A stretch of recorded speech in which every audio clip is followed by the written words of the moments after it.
Om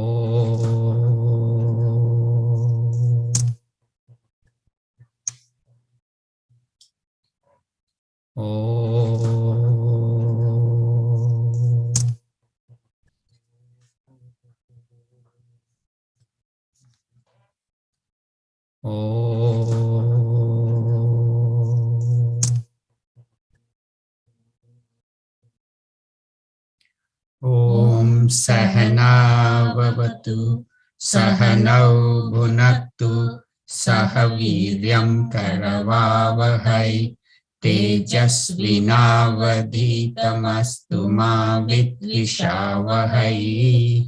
Om Shanti Shanti Shanti. Om Samasta Jana Kalyani Niratam Karunamayam Namami Chinmayam Devam Satgurum Brahma Vidvaram Satgurum Brahma Vidvaram Sadashiva Samarambam Shankaracharya Madhyamam Asmadacharya Paryantam Vande Guru Paramparam Shruti Smriti Purananam Alayam Karunalayam Namami Bhagavat Pada Shankaram Loka Shankaram Shankaram Shankaracharyam Keshavam Badarayanam Sutra Bhashya Kritau Vande Bhagavantau Punah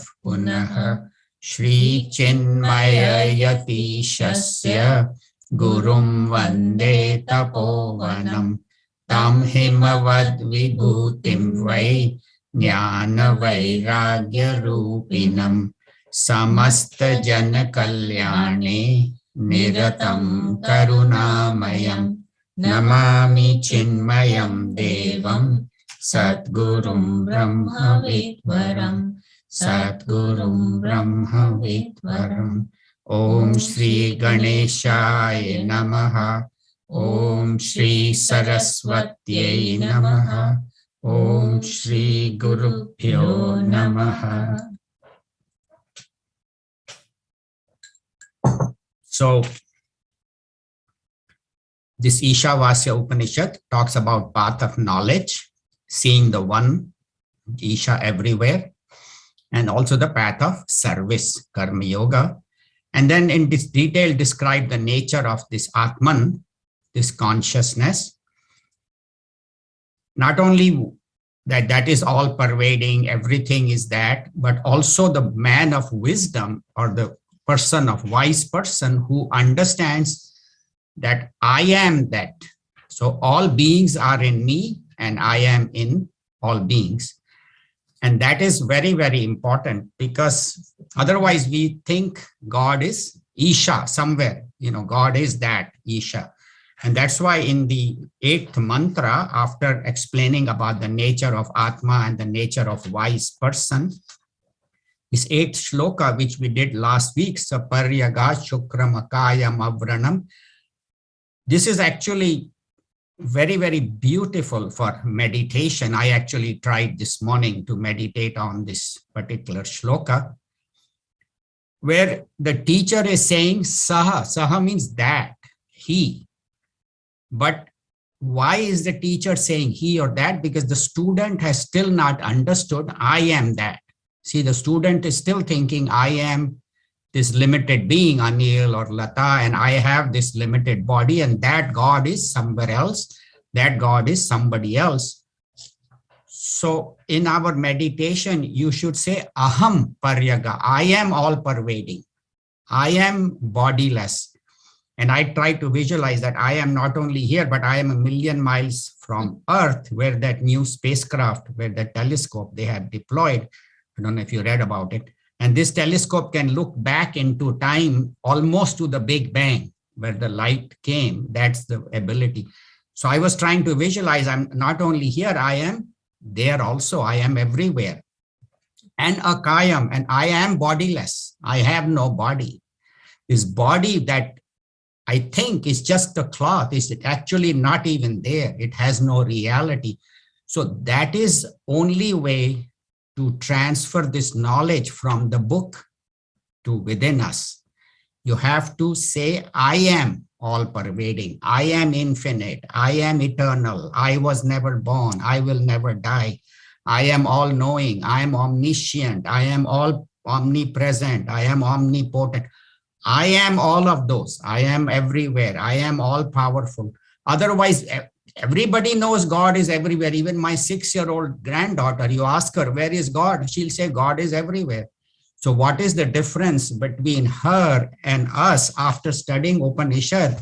We still think God is somebody else. So that understanding, not out of arrogance, but out of understanding that one alone is Advaitam. That is very important. And this body has no reality. Body is unreal. Body is a temporary cloth, which Bhagavan says in the 2nd chapter, Vasamsi jirnani yatha vihai, navani grahanati naroparani.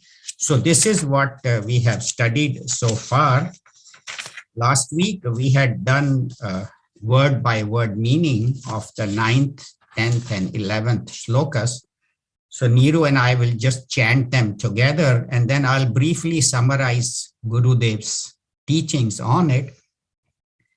And then I have listened to some commentaries by Swami Bodhatmananda ji and Swami Aparajitananda ji, who have, especially Swami Aparajitananda ji, has made it simple and which we can apply easily in our life. Gurudev's teachings, of course, are wonderful, but how this can become understood by all of us, and also the pitfalls. What are the problems that come on the spiritual path, especially on the path of renunciation, has been covered. So I'll spend some time just summarizing the 2 acharyas that I have heard. Each one of them actually spoke for 1 hour, so there were 2-hour lectures, but I'll try to summarize in brief.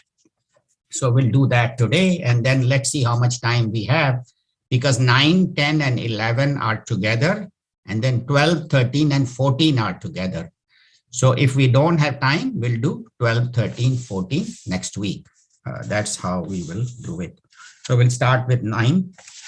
Andham tamaf pravishanti ye vidyam upasate tato bhuya ivate tamo ya uvidyaya gamrataha anyadevahur vidyaya anyadahura vidyaya iti shushrumadhirana ye nastad vichachakshire vidyam cha yaha tad vedo bhayagam saha avidyaya mrityum tirtva vidyaya mritam ashnute.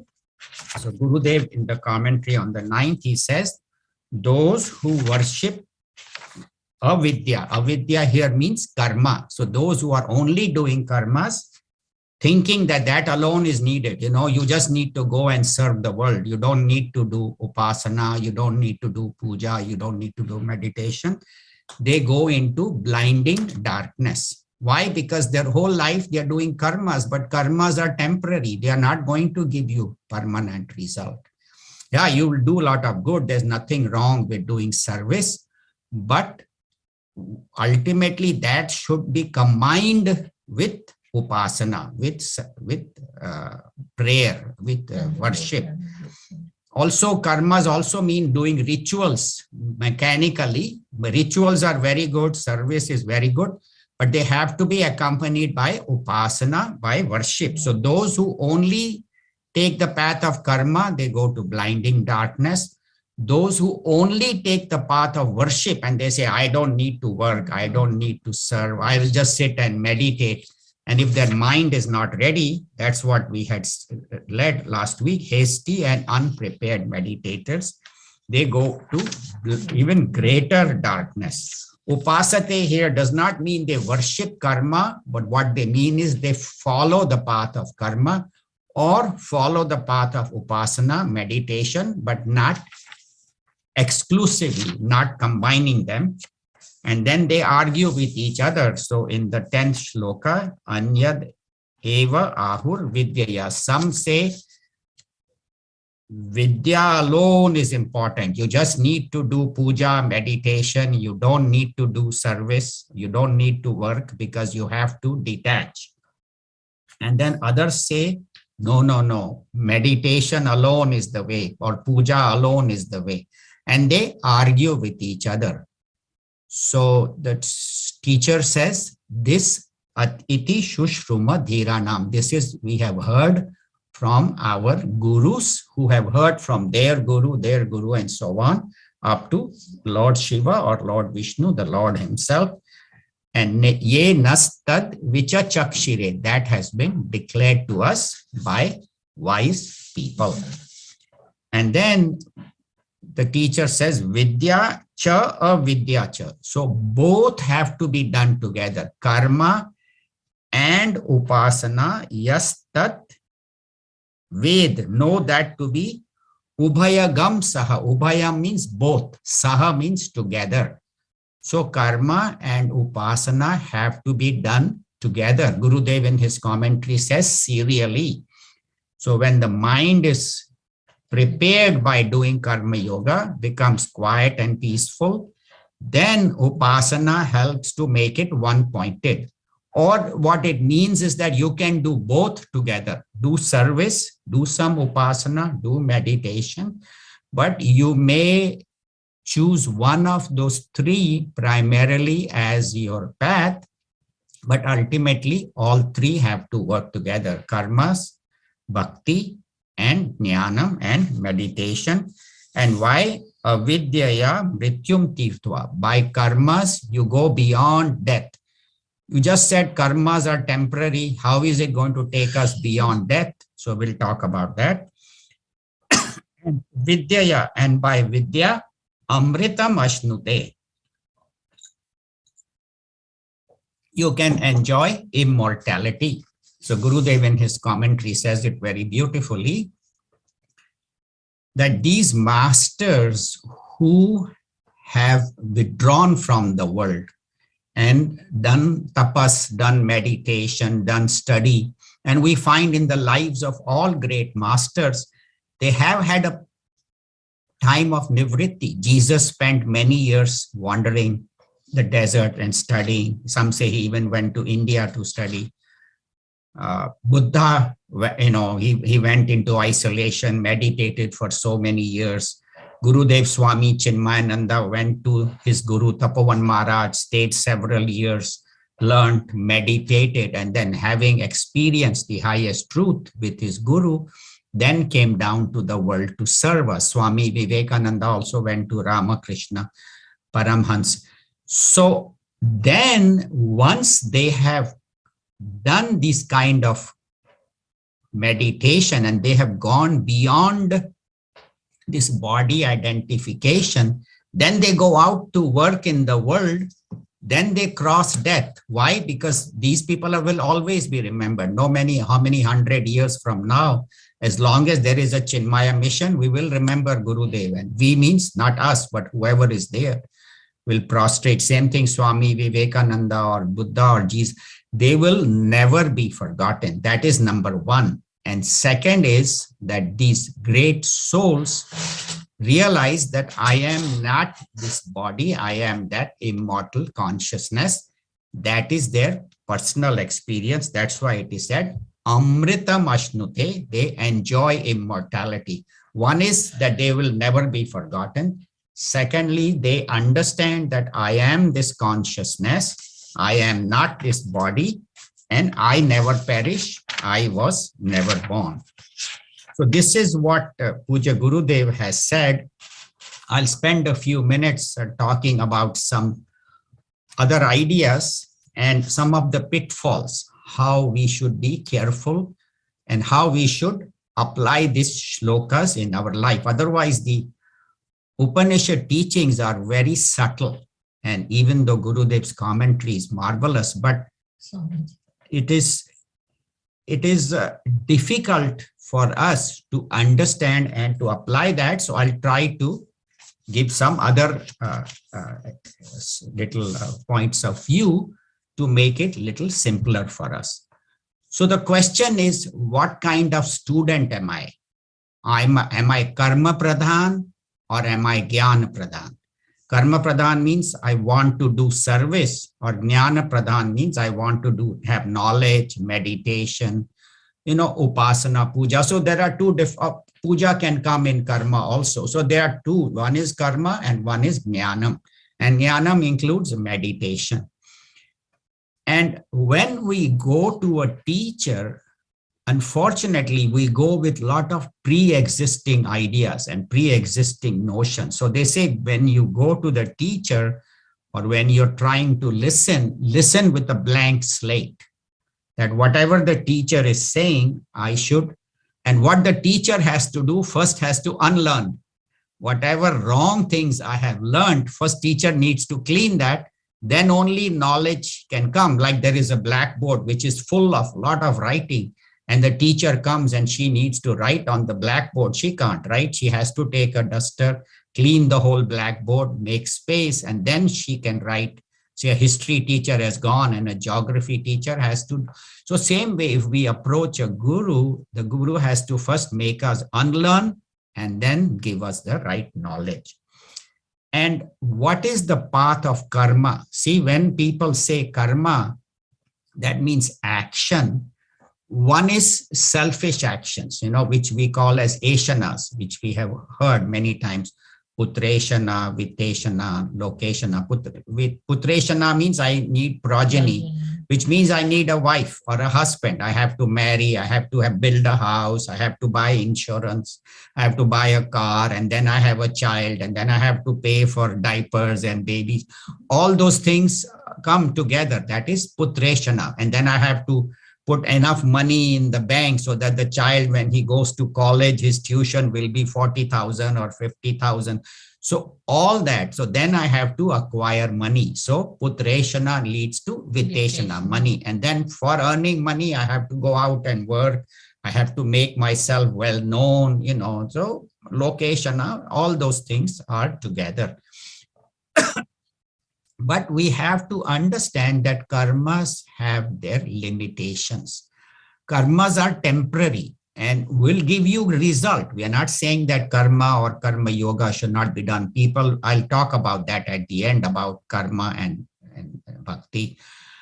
But karmas alone will give you result, but then that is it. You are done. And then if you have done good karmas, you just take another, you go to heaven, enjoy and take another birth. Once I have come to study of Upanishad, that time I should not be talking about karma, because Upanishad teaches us how to detach from karma and go to the higher. If I am studying Upanishad and still talking about I should improve the world, as we can see from these Mahatmas, just their presence improved the world. Buddha, how many people he taught? A few hundred people. And now there are billions of Buddhists. Christ, preached to a few hundred people, and there are billions of Christians. So these people, their effect remains for hundreds and thousands of years. Puja Gurudev, when he dropped his body in 1993, people thought Chinmaya mission would end. Actually, it has grown 3 or 4 times since then. So that's what Baba Ramdas, you all know about the yoga guru. He was very sick. At one time, he was almost dead. And then he realized that I need to make my body healthy. So he first found the need, that there is a need for improvement, and then he put effort. So you and I also have to see that there is a need for me to improve, and then I put effort to improve. And then not only that, but Baba Ramdev is teaching the whole world yoga and all his medicines and herbs that he is spreading to us. So in Bhaj Govindam, if we want to develop Vairagya, I'm sure all of you have read Bhaj Govindam, but read it again, because it starts with Nahi Nahi Rakshati Dukrin Karne. These worldly achievements will not protect you when you are going there. Only thing that will go with you is your good karmas and your knowledge. So karmas are good, but for purifying the mind, but what will go with you is knowledge. And then Moodha Janihi Dhanagam Krishna, Bhaj Govindam says, give up this longing for wealth, because this will bind you and this will hold you down. And then Bhaj Govindam also said, Nalini Dalagat Jalamati Tarlam. This body is temporary and we don't know when we will drop it. Just as a lotus leaf, when there is a drop of water on it, when will it slip off? We don't know, right? The lotus leaf is very slippery. So when I will drop this body, I don't know. So start Bhaj Govindam Moodmate, start remembering Govindam right now. Do not wait for some future time when I will know. And then he also talked about getting old. Yavat vitoparjan sakta tavad nijpari.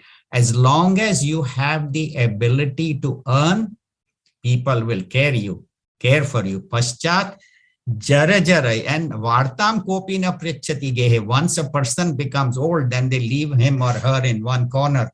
Okay, grandma, grandpa, you sit there. We are very busy. Nobody has time to talk. And they said, even once you drop your body and you are gone, then even bharya vibhyati, even your wife will say, get this body out. It is smelling, it is dirty, it is impure, this person is dead. So do not be too attached to the body, but realize your true nature. Talking about old, there was this man who couldn't hear at all, very poor hearing. He couldn't hear anything. So he goes to this ENT doctor who fits him with this top of the line, Bluetooth hearing aid, Bluetooth. And he gets it and he says, oh, doctor, my hearing is perfect.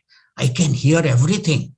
So doctor is very happy. So doctor says, okay, come back in 3 months for checkup, follow-up visit. So he goes and he's very happy. He can hear everything.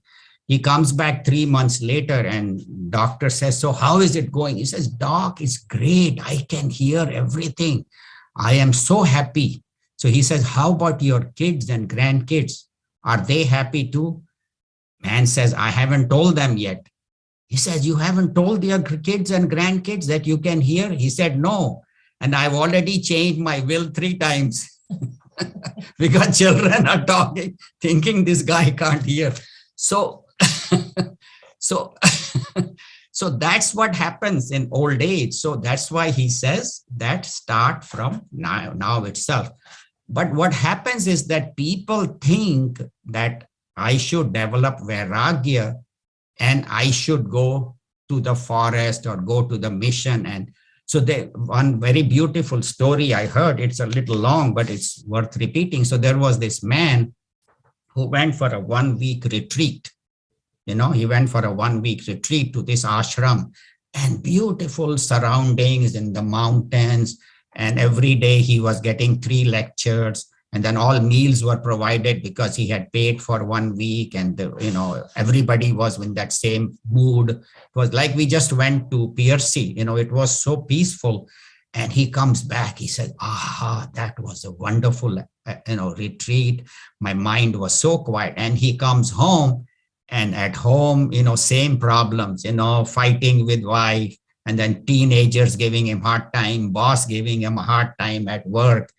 And he says, you know what? I'm tired of all this. I'm going to take sannyas. I want to leave everything and I'll go and stay at that mission permanently. Why? For 1 week, I will stay permanently. So, he left. He left his job, he left his wife, left his children, and went there and said, can you accept me? And I want to put on orange clothes. And somehow that mission accepted him. Okay, you want to stay here? You can stay, put on these orange clothes. He was given a new name. And so he started staying and he thought, it is so wonderful. But now, first of all, he has no money, right? Because he has left all his money. So kahan se khayega? How will he eat? And then secondly, his mind is not yet prepared. He doesn't have vairagya. So he's sitting there and thinking, it's Friday evening. I used to go with my friends and we used to go to the movies, and then maybe after movie go to dinner and maybe have, I can't do all. Here, see, his mind is not yet detached. So he's missing all those things. And in the mission, there is not all those people in the retreat. There's one or two, swamis or caretakers. So he's by himself and he has to cook himself, and nobody's giving him meals. Nobody's asking, would you like some coffee? So, and what does he do all day? They said, oh, I'll have a lot of time to meditate. He has all day to meditate, but his mind is running in the world. So that is called taking sannyas without being ready. That is called Trishanku. You know how Trishanku was stuck in the middle, neither could go to heaven nor here. So this guy, he cannot meditate because his mind is agitated. Not only that, but people come and start prostrating to him. Oh, there's a new Swamiji come, and this guy's mind is misery, oh misery. He says, what are you doing? I am not. But he can't even tell, because he has put on orange clothes. He can't go to eat pani puri on the roadside or he can't do all that because he's supposed to be a monk. So that's what they say, that one has to be prepared, and karma will prepare the mind. The example they give is like food. For food, what do? First, you go out and work hard and you develop hunger, and then you eat the food, you will enjoy it. If you haven't done anything all day, you've been just lying or sitting around, and then you try to eat, you don't even feel hungry. So they say, go out, walk, do something, get your mind ready, and then you can eat. Or same thing for sleep. To sleep, what do? First go out and work hard all day, and then when you lie down, then within 2 minutes, you fall asleep. So similarly, the path of karma will tire you out. And when you deal with the world will beat you. And then once you have realized that world will not help me, then it is easy to take the path of upasana, to take the path of meditation. So what they say, reduce tamas and rajas, which we are studying on Sunday, develop more sattva through study. And then not that you stop doing karmas, but make karmas as karma yoga, dedicated to God and unselfish activity. So Gurudev says, slowly you detach from the world and attach to God. So that is what Bhagavan Shri Krishna tells in the 5th chapter, karma sannyasa. Having done karma yoga and having worked for society, slowly you detach your mind and turn it towards me, which he then speaks in the path of meditation.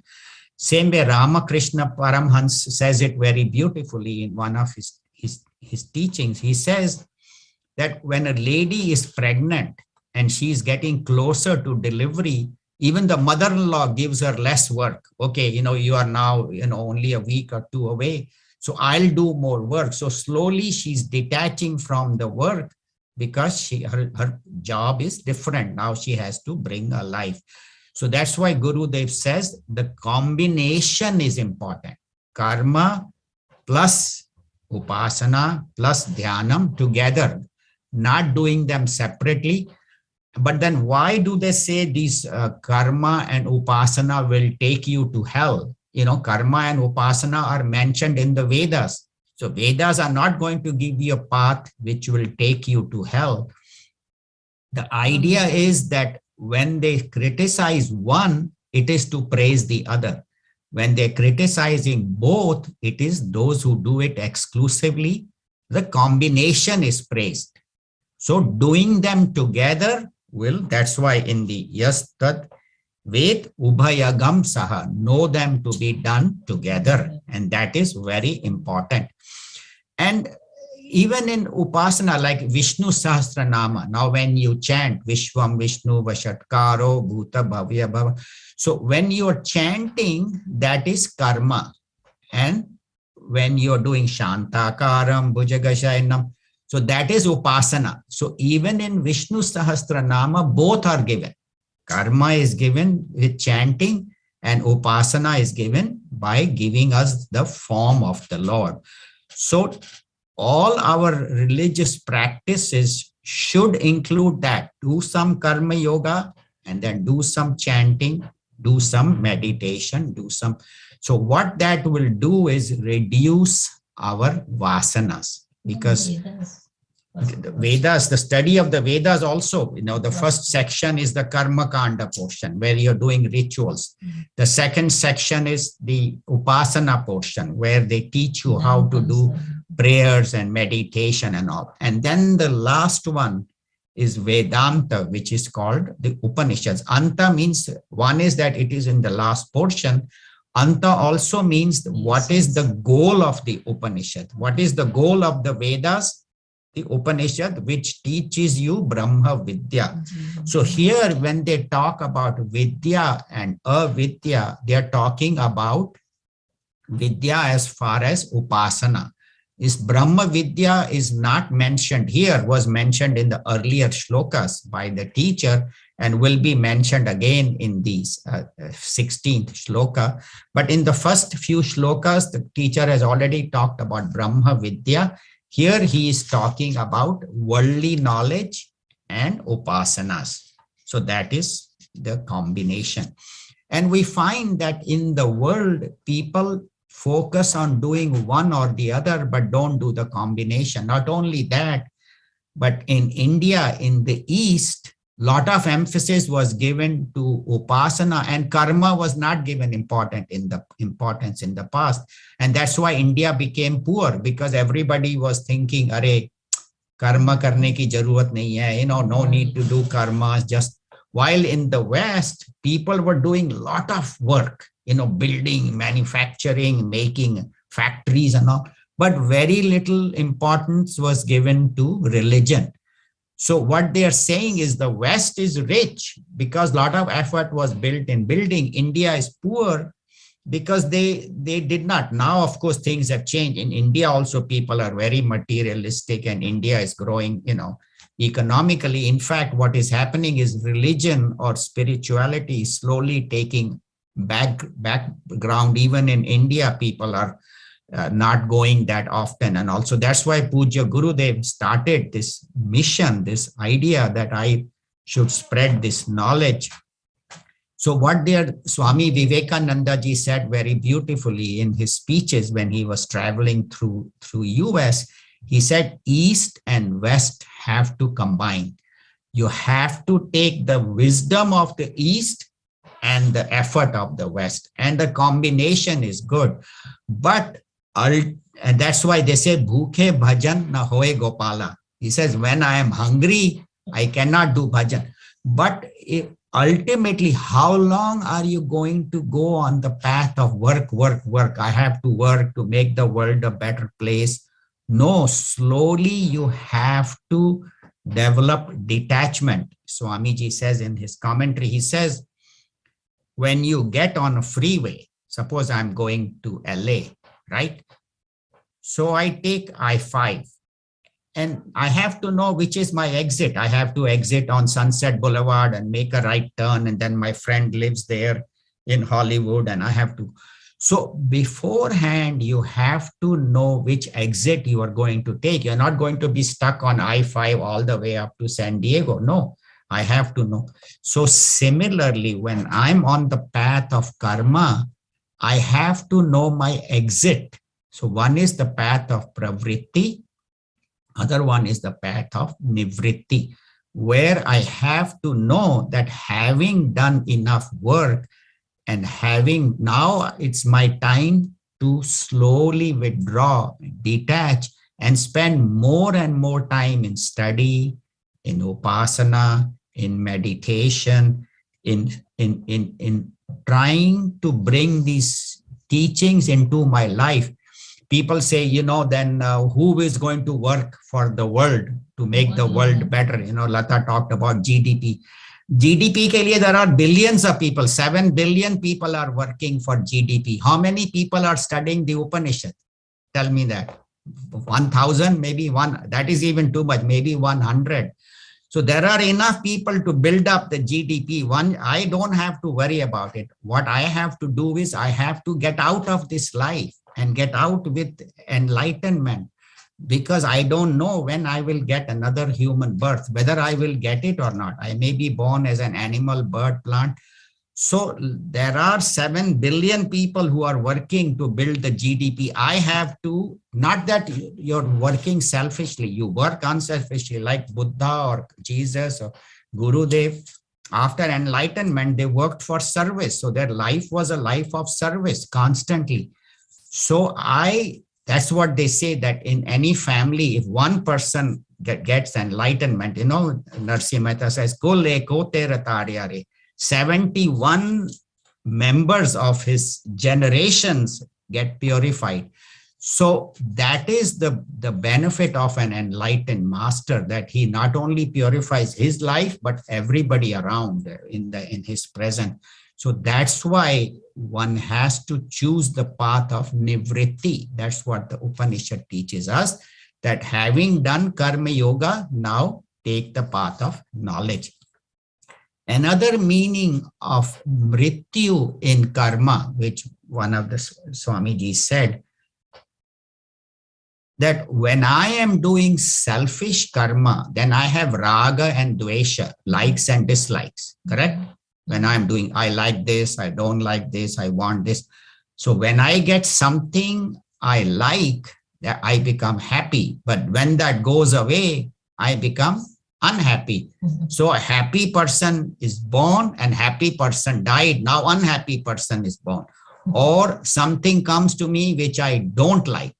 Then I was happy, but now I am unhappy. And when that goes away, only then I'll be happy. So that's what they're saying, that in karmas, you will have birth and death, rag and dvesha. Happy person will be born, unhappy person will be born, angry person will be born, sad person will be born. But once you realize that I am beyond rag and dvesha, your life becomes a life of service and of meditation.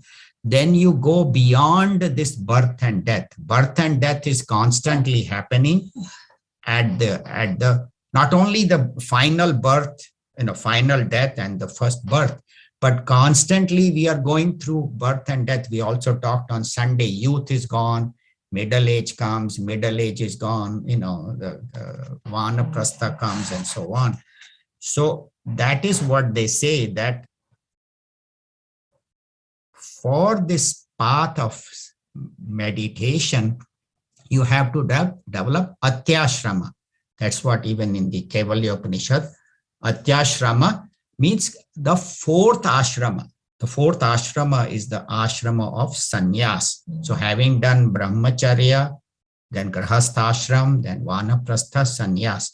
But sannyas doesn't mean that I have to wait. Most of us, of course, are close to that or at the vanaprastha age, but I don't have to wait for that. Whatever age I am, I can start living a life of sannyas, slowly detaching and making my goal of life is very clear. So that fourth ashram, we all should be practicing right now, that from now itself, my goal is that and that alone. Everything else is secondary. Reduce all your other activities and make that. And when you do that, then you understand the true nature of Atma, the true nature of consciousness, which at Saparyaga Shukramakaya, that which is beyond body, that which is all pervading, that which is the origin of the universe, that I am already that. And having this knowledge, it should be very clear. I am already that. I was listening to another commentary and he says, why do I not feel that? Because I have a bandha, I have a blockage in my mind. How can I be that? And that for me, is for a problem for all of us. How can I be that? So we have this blockage pre-existing. We have placed, I cannot be. I cannot have realization in this life. You have to start saying, I am that. Rishi doesn't say tattvam bhavishyasi. He says tattvam asi. Asi, not you will become that in the future. Teacher has already told us, You are that, not you will become that, you will reach that. One day, suddenly in meditation, a light will come, a blue light, and then, God will. No, you are already that. So what the teacher in this commentary says, either there is a mental blockage or you have done some karmas which are still very strong, which are providing the blockage. So in your meditation, in your study throughout the day, tell yourself, I am already there. I don't have to go somewhere. I am already there. All I have to do is remove this mental blockage. And once you do that, then things move very fast. So this idea that I cannot be should be removed. So that is called the path of nivritti. And so what they basically are saying, that in meditation, be very watchful of the thoughts. And people, they try to slow down the thoughts and stop the mind. They say, no, don't stop the mind. Give the mind something good to think. And what is that? The saparyaga shukra makayam avranam. I have no body. I have no mind. I have no intellect. I am all pervading. I am. So that is true meditation. And that is how you bring this knowledge of the Upanishad into your daily life. So I tried to kind of summarize the teachings of these two commentators, and that together, this path of spirituality is all karma with the body, bhakti with the mind, and with the intellect, knowledge, and meditation takes all three into account: body, mind, and intellect. So all four paths. That's why Bhagavan in the Bhagavad Gita has given equal importance to all of them. To the path of service, path of bhakti, path of jnanam, path of meditation. And again, he says that one who does that, he will come to me. And once you come to me, abrahma bhuvana loka, he says, even up to the world of Brahmaji, punaravarti norjuna, you come back when you go to heaven. So, mam upetya tu kaunteya, punarjanmana vidyate. In the 8th chapter, he says, up to the swarga, up to everywhere, you go and you come back. But once you reach me, and here Bhagavan Krishna says me, not as me, the son of Vasudeva and Devaki, but Supreme. Me as the supreme consciousness. Once you reach me, punarjanma na vidyate. So that is what they say, that in this life itself, take up this goal that Bhagavan Krishna or Lord Shiva or whoever your Ishta Devta is that infinite consciousness, and that is me. So through the path of karma, through the path of bhakti, you merge yourself in that and in meditation. So this is the essence of these three mantras, 9, 10, and 11. 12, 13, and 14, we are supposed to do together. Shall we chant and do word by word meaning? Another thing I was... Or maybe people can add. Yeah, go ahead. Yeah. Like Gurudev said, this is not just I am saying it or Rishi is saying it. He said this knowledge has come from lot of wise people who have experienced it, and then they have subjective experience of it, and it has been told by, from teacher to the student to the teacher to, so it's a guru shishya parampara. It's not just hocus pocus. Sometimes people say, oh, somebody had it, so you're believing. It's not a philosophy. It is proven, and it is so. Yes, thank you. I think that gives a more faith in that knowledge. Right. Yeah, that's why Swamiji also said Vedanta is pramana. So it's so if you want to know your true self, this is the only means. There is like to want to see us, anything you want to see, eyes is the only means. Same way, if you want to know yourself, the pure self, then Vedanta is the pramana. So that he emphasized more. Thank you. Yeah, that's a very good point.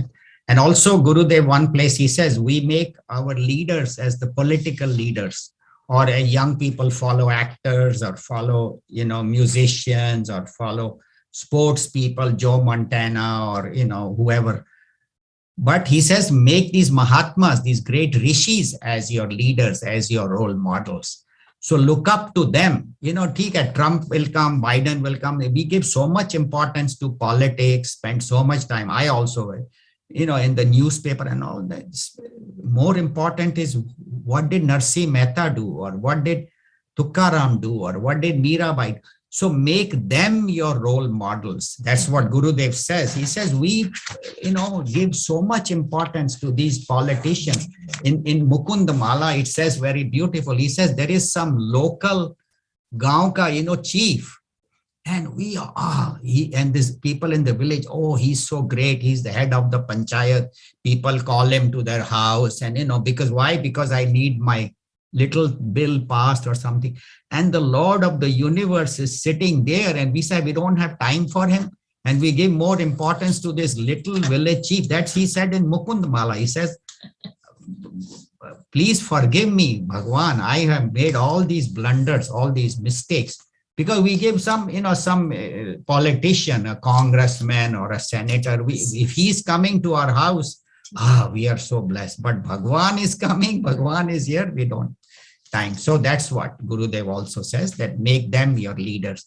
Lata, you have a comment? I don't have a comment, but I have a question. Can you elaborate on this term Upasana and what kind of activities that includes? What is, one time I understand as prayers, other time I understand as meditations, or is it all combined? Yeah, thank you. That's a very good question. Upasana. Upa means near, asana means to sit. So Upasana is Upasana. So you sit near the teacher, or in this case, sit near God. Upasana means I am near God. That means doing some puja every day, doing some worship and meditation. And then worship does not only mean doing puja, but taking God with me at all times. God is with me at all times. So every activity of mine should become worship. That's what Bhagavan says in the Bhagavad Gita and everywhere, that make, even in the Ramayana, we see how Bhagavan Ramchandra ji, every action of his is so pure. Of course, we can say, well, that was God incarnate, but even Lakshman ji or even Bharat ji, even look at their life, how they sacrifice everything. Look at Sita ji, look at Hanuman ji. So when we look at these, then we find that every action of theirs is a worship. And that is what they say. So Upasana means every action of mine should be worship of God, single pointed, as Neeru said, and think that God is working through me and this I am doing for God. So then I and my doesn't come. That alone is, and that is called Upasana. And ultimately, that makes your mind single pointed. Yes.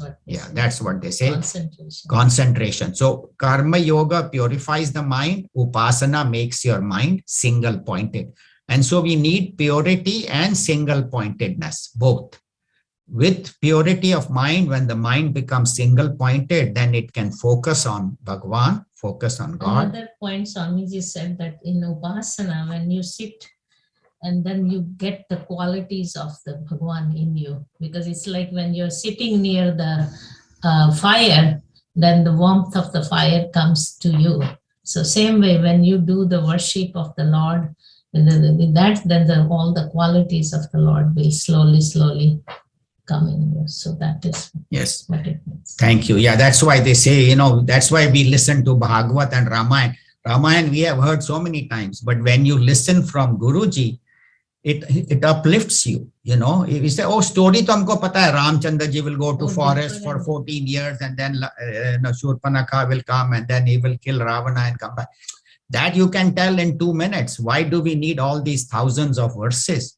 Because they tell us the glory of Ram, and especially when you hear it from a great teacher like Puja Guruji himself or Bhagavad, then also like Neeru says, the qualities of Shri Rama, you should not, Shri Rama was somebody wonderful. I should become like Shri Rama, take care of my parents and do my duty and be, all those, and be firm in my So same way, Bhagavan Shri Krishna, how he lived his life. So that's all. Or when if I'm worshipping Mother Saraswati, she's the goddess of knowledge.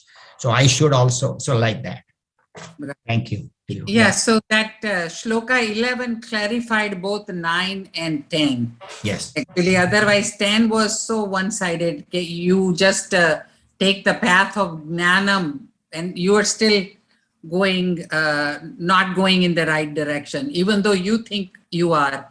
But Yes. that shloka 11, as you said, you need both.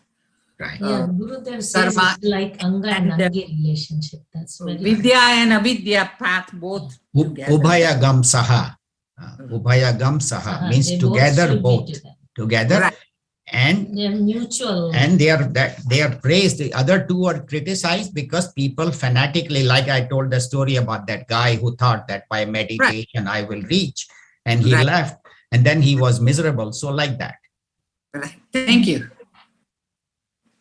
Also, I think, Lataji, you're right, because 11th is combining both. And it Yes. says 6 things in there. I was just reading, I had read it, so I've written those. If I have 1 minute, I can say that. Yeah, sure. On that, it says that the one who combines himself with Vidya and Avidya together would overcome death by Avidya and obtain immortality by Vidya. That's number 1. 2, it says it's equal importance. So it's not that one is better than the other. It's equal importance. Yeah. Third, it's integral whole with a mutual relationship with like Angi and Anga, like my hand and my head. It is the same thing. So it is a mutual relationship. That is third. Fourth, it's serially connected. It's one after the other. Once you do the karma, then your mind is purified and you do all, and vice versa. It is serially connected. Fifth is, it is like diagnosis and cure are contained in both in the same mantra, both of it. And the 6th one is the last paragraph on 105. Without Vidya, to act in the outer world of avidya is almost impossible because you need some knowledge. It is certainly unprofitable also. Without knowing the rhythm and harmony of the entire cosmos, which unite together the plurality, to act in the world of multiplicity would be the only to bring about more and more confusion in the world. So you need both of them. You cannot discord that. And the final thing is that once we have in 6 and 7 stanzas that what is divine and myself is divine, but that is only half the knowledge. We have to see that oneness in everybody, that I am one in everywhere and everybody is in me, then only it is complete. That's why these both are needed to obtain the historical immortality. Thank you. Very good. That's nice. Very good. Very good summary of this shloka. Yeah, that's why Bhagavan says, na sarva bhutastam atmanam sarva bhutani cha atmani ikshate yoga yuktatma sarva. So the wise person sees himself in all and all in him. So when he says him, does not mean the ego him. That's why Gurudev says in the end of the 11th shloka that the entire ego concept has to be given up, that I am the doer. Bhagwan is working through me. That is the path of bhakti, and the path of jnanam is I am the consciousness, and in my presence this body, mind and intellect are working. So both paths lead to that giving up of the ego. One is Bhagwan is doing everything. Second is I am not the doer, I am that. So whether any path you take, ultimately the ego has to be given up. Even in the path of karma yoga, I am the doer has to be given up, and I am the instrument of the Lord. Can you, Anga and Angi, can you elaborate those terminology? It's like I am and my head. Yeah, means part and the whole. Part and the whole. Okay, part and the whole. Okay. Anga and Angi means the part and the whole. So that in the head I am, equally I am in the toes, I am in the nose, I am in the fingers. So that is one. So similarly, he sees the whole world as that, Vasudeva Sarvamiti Samahatma Sudurlabha. Bhagavan Krishna says that this whole world is Vasudeva. Oh, yes. The whole world is Bhagwan. So then everything you see has an Anga and Angi, part and whole relationship. Thank you. Thank you. Thank you, Kusum. Anybody else? Any questions? Anybody would like to ask or add anything? Ambika. Ambika. Ambika, would you like to add anything or have any comments? Yes. No. They don't need it. They don't need it. Satish Bhai, anything?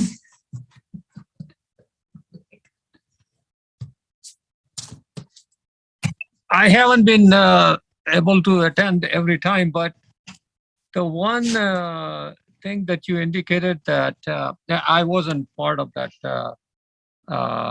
talk, so I'm not sure if I'm sure you explained it, but when you said that something about karma by itself takes you to the dark place, can you just elaborate slightly, because I missed that part? Yeah, no, I think that's a very good question. What it means is that when you're only doing karmas, then you become fanatical, that this alone is necessary. I don't need to do puja. I don't need to do that. And so then this person will go towards darkness. He will never have the true knowledge, and he will spend his whole life working. And then at the end, he will do karmas, but then where will he end up? Again in that same cycle of birth and death, birth Ignorance, and he'll stay in death. Stay in ignorance. So he will be he might be a multi-millionaire, he may be a billionaire, he may become Bill Gates, but he will still remain ignorant until he has studied. So also it means is that one should not become fanatical. Or that, they say, oh, I'm a karma yogi, I work 16 hours a day. That is not karma yoga, working 16 hours a day. Guruji says even a smuggler, he works 16 hours a day, but then that doesn't make him a karma yogi. So karma yogi is one who works without I and my ego. So when he says karma, it means this another path of karma alone, where bhakti is not needed or meditation is not done. So that, or those who are there who just only do puja and meditation and do not. So all of them together have to be done. So, and then the one other I wanted to make was that, somehow I feel, this is my personal opinion, is that, we are getting these messages from this saints, and the reason why it does not set into our mind or in our actual actions is, I think we somehow lack the faith in them. Right. Yes. Because if we don't have faith in the messenger, I don't think we will have faith in the message itself. True. Yes. And I think that's why I think we need to just, I personally feel that I need to work towards that. If I were flying from LA to Chicago, I'll call somebody before the flight in Chicago and say, I'll be there in 3 hours. So just come and pick me up.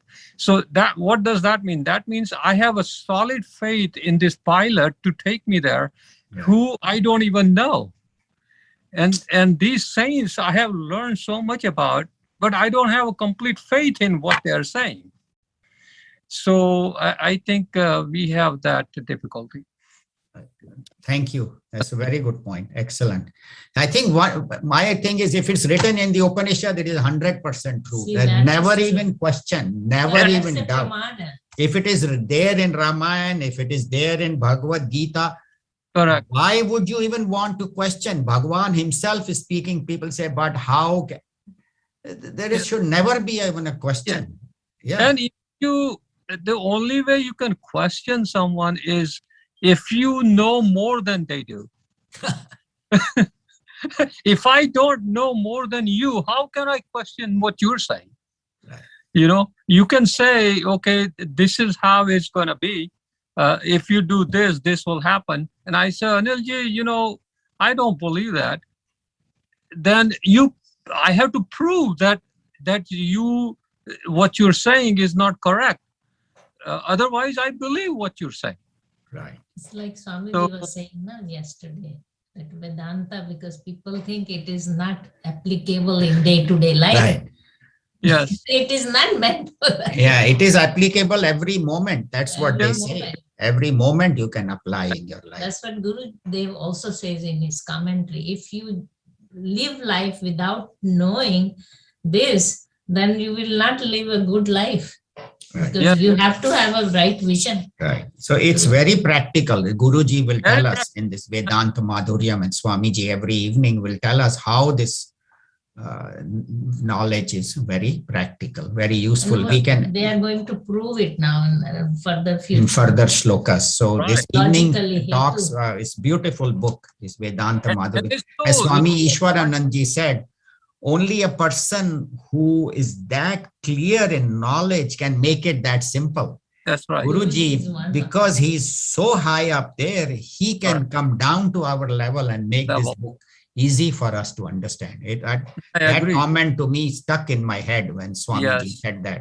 That only a person who is at that level can make it that easy. Otherwise, they make it Yes. unnecessarily complicated. Correct. So please Yeah. attend the evening every day. We'll see And you it's this very evening. logical. It's very Huh? logical. All Yes, these things are so logical. logical. Yes. Yeah. Thank you. Thank you. Anything else? And that's it. Thank you. Okay, so we'll do the 12, 13, and 14 together next week. Together we'll chant and one by one do the word by word meaning, and then I'll try to do a combined commentary of all three. And next week we'll finish it in 1 hour, and then we'll do then 15, 16 is a different track of the train. But it is all taking us to one, that supreme goal. So we'll end with Purnamada. Om Purnamada Purnamidam Purnat Purnamudachyate Purnasya Purnamadaya Purnameva Vashishyate. Om Shanti Shanti Shanti. Hari Om Shri Guru Pyo Namaha. Hari Om. Thank you very much. Thank you.